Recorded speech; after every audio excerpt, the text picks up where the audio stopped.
دوسری چیز یہ جو حج ہے یہ ہماری تربیت کا بھی ذریعہ ہے.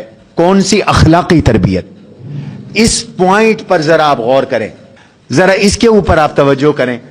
اللہ تعالیٰ حج کے بارے میں فرما رہے ہیں الحج اشہر معلومات, حج کے تو معلوم مہینے ہیں. وہ معلوم مہینے کون سے ہیں؟ یہ شوال, ذی قعدہ, ذی الحجہ. حج تو ہوتا ہے صرف 5 دن میں, لیکن حج کے لیے احرام جو باندھا جائے گا وہ شوال سے پہلے نہیں باندھا جائے گا.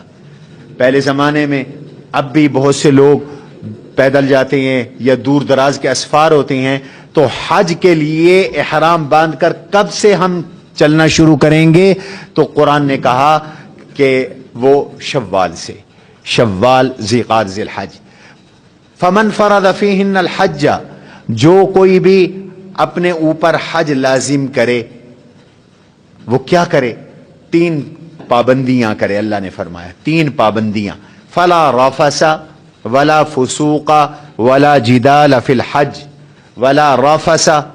نمبر 1 وہ رفث نہ کرے, نمبر 2 وہ فسوق نہ کرے, نمبر 3 ولا جدال, وہ جدال نہ کرے. یہ 3 چیزیں کیا ہیں؟ یہی 3 چیزیں ہیں جو انسان کی سیرت سازی کا ذریعہ ہے, کریکٹر بنانے کا ذریعہ ہے, کردار بنانے کا ذریعہ ہے. رفث نہ ہو. رفث کا معنی یہ ہے کہ کوئی خواہشات نفسانیہ کے متعلق زبان سے کوئی بول نہ نکلے اور کوئی عمل نہ ہو, اس کو کہتے ہیں رفث. وہاں آپ حج پہ جا رہی ہیں, مرد بھی ہیں خواتین بھی ہیں, دنیا جہان کی خواتین ہیں, آپ کی بلڈنگ میں ہیں, راستوں میں ہیں, حرم میں ہیں, طواف کے دوران ہیں.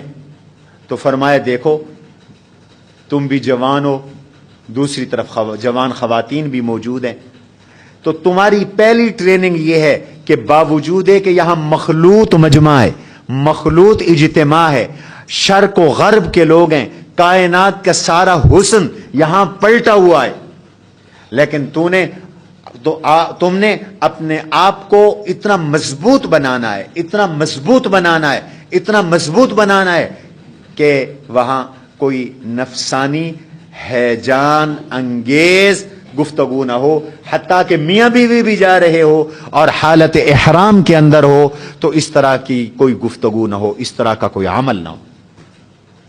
فلا رفث, اس لا رفث نے, رفث کوئی نہ ہو, اس کلمے نے, لا رفث نے ہمیں پابند کر دیا کہ چاہے کندھے کے ساتھ خاتون کا کندھا لگ رہا ہے لیکن کوئی غلط خیال دماغ میں نہیں آنا چاہیے, نظر غلط نہیں اٹھنی چاہیے, زبان غلط نہیں چلنی چاہیے, دماغ میں غلط جذبات نہیں ابھرنے چاہیے, اور دل میں غلط جذبات نہیں انگڑائی لینے چاہیے. اور اس طرح تم نے پورا حج کرنا ہے. گویا کہ ہمیں پریکٹس کروائی جا رہی ہے کہ اپنے آپ کو کردار کے لحاظ سے مضبوط رکھو. مرد بھی اور خواتین بھی دونوں کردار کے لحاظ سے اپنے آپ کو مضبوط رکھیں اور کردار کے لحاظ سے محفوظ رکھیں. یہ پہلی پابندی قرآن نے ذکر کی. فلا رفث. دوسرا ولا فسوق. وہاں پاکیزہ مقامات پر, مقدس مقامات پہ جا رہے ہو, مقدس مقصد کے لیے جا رہے ہو, لہذا ولا فسوق, یہ طے کر کے جاؤ کہ ہم نے وہاں کوئی گناہ نہیں کرنا. حج اللہ کی محبت کا نام ہے. اللہ کے محبت کے اس سفر میں کوئی اللہ کی نافرمانی کا عمل نہ ہو. ولا فسوق, یہ ایک جامع کلمہ اللہ نے بولا ہے. کسی قسم کا کوئی گناہ نہیں کرنا, نہ کسی بندے کا حق تلف ہو, نہ رب ذوالجلال کا حق تلف ہو, نہ ہماری وجہ سے کسی انسان کو تکلیف ہو, حتیٰ کہ جانور کو بھی تکلیف نہ ہو, مخلوق کو تکلیف نہ ہو, اور اللہ تعالی کا کوئی حکم ٹوٹے نہ. اور تیسری ہے ولا جدال. یہ اخلاقی تربیت کا سفر ہے, لہذا قوت برداشت پیدا کرو اور اس کو امپروو کرو. اس کو بڑھاؤ اور وہاں اس کی پریکٹس کرو کہ وہاں بہت سی چیزیں تمہارے مزاج کے خلاف ہوں گی، بہت سے کام تمہارے مزاج کے خلاف ہوں گے، اس پہ طبیعت بھڑکے گی، جذبات بھڑکیں گے، غصہ آئے گا۔ فرمایا اس غصے کو پینا ہے اور جھگڑنا نہیں ہے، لڑائی نہیں کرنی ہے۔ ولا جدال فی الحج، یہ 3 پابندیاں ذکر کی۔ گویا کہ اگر ہم وہاں 40 دن کے اندر اپنے اوپر یہ کنٹرول کر لیتے ہیں، اپنی نظر اور اپنی سوچ پاکیزہ رکھتے ہیں، گناہ ہم کوئی نہیں کرتے اور لڑائی اور جھگڑا بھی نہیں کرتے، تو ہم ایک بہترین با اخلاق اور بہترین انسان بن کر واپس آئیں گے۔ یہی چیزیں ہیں جو آج ہمارے معاشرے میں تباہی کا ذریعہ ہیں۔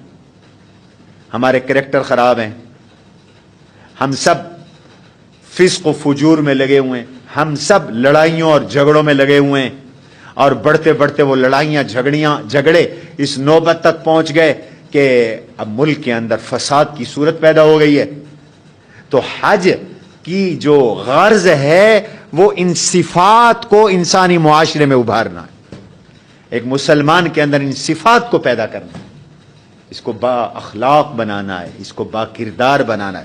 ولا جدال فی الحج، اور اس طرح اگر حج ہے تو آپ صلی اللہ علیہ وسلم فرماتے ہیں من حج ولم یفسق ولم یرفث رجع کیوم ولدته امه، جس نے اس طرح حج کیا کہ اس نے کچھ سیکسول حرکت نہیں کی، گفتگو نہیں کی اور گناہ نہیں کیا، وہ حج کر کے واپس آ رہا ہے ایسے گناہوں سے پاک ہو کر آ رہا ہے جیسے آج یہ ماں کے پیٹ سے پیدا ہوا ہے۔